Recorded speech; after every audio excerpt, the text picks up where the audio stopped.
Kayo po ba mga bossing ko ay isa sa mga napakarami mga pangarap sa buhay? Ay siya, isama nyo po ito mga bossing ko sa inyong tagumpay mga bossing. At kailangan mga bossing, bukod po sa paggawa ng mga pampaswerte, kayo po ay may positibong pananaw sa buhay. I-mindset nyo na kayo magiging matagumpay at kailanman na hindi na kayo mamumblema tungkol sa usapin ng pera at lahat ng mga pangarap po ninyo, ismooth nyo po makakamtan mga bossing. Ngayon po mga bossing, subukan nyo po itong ating isang butil ng bawang. Kung maraming bawang, asya, ito po mga mainam na lagyan nyo ng inyong bawang. Bintana, pintuan, bawat sulok ng inyong tahanan, ilalim ng inyong unan at ilalim ng inyong higaan, maging sa inyong pong pitaka at bag at lagayan ng pera, maging sa inyong pong kaha.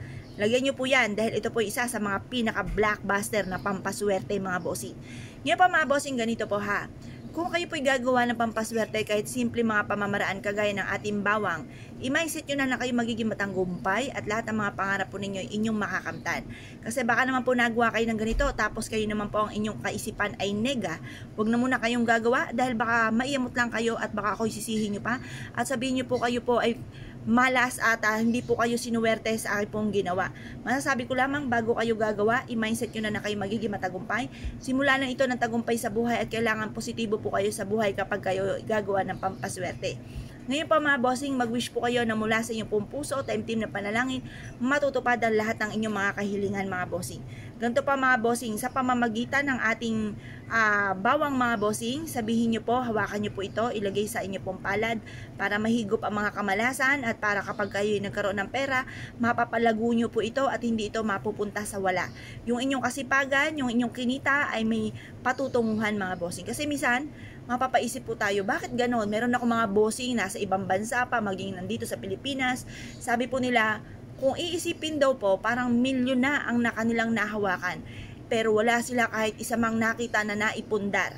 Yan, kaya kailangan alisin natin ang mga kamalasan sa ating mga kamay para pag may dumating na pera, makikita naman po natin, maubos man po ito, nakita po natin kung saan ito nagpupunta. Meron tayong napupundar.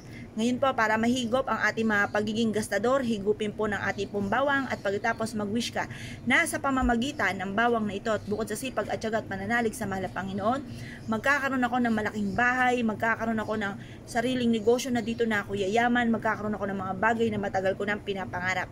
Positive lamang, isa-isip po natin, isa puso na magkakatotoo lahat ng ating mga pangarap sa buhay.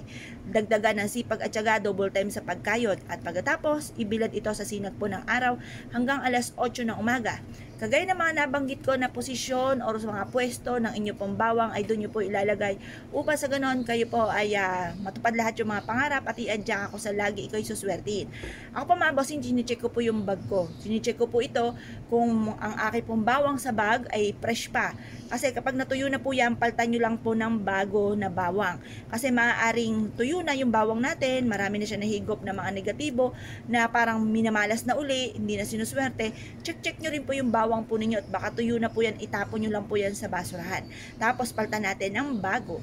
Kaya kung kayo pinaniwala at nais po itong gawin mga bossing, ay siya, wag na po kayo magpatumpik-tumpik pa, subukan nyo po ito, proven po ito na maswerte.